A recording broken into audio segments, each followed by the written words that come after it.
গহীন অরণ্য শান্তিতেই জীবনযাপন করতেছিল বনের সকল প্রাণী।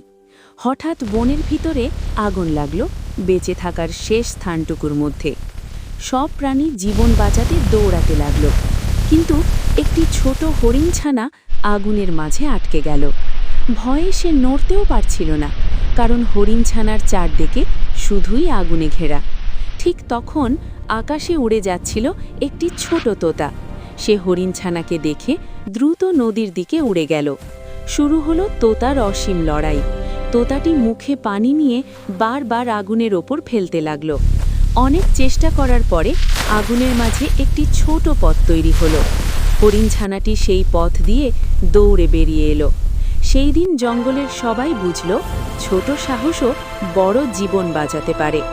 বন্ধুরা, তোতার জীবনের আত্মত্যাগের জন্য একটি সাবস্ক্রাইব তো হতেই পারে, তাই না?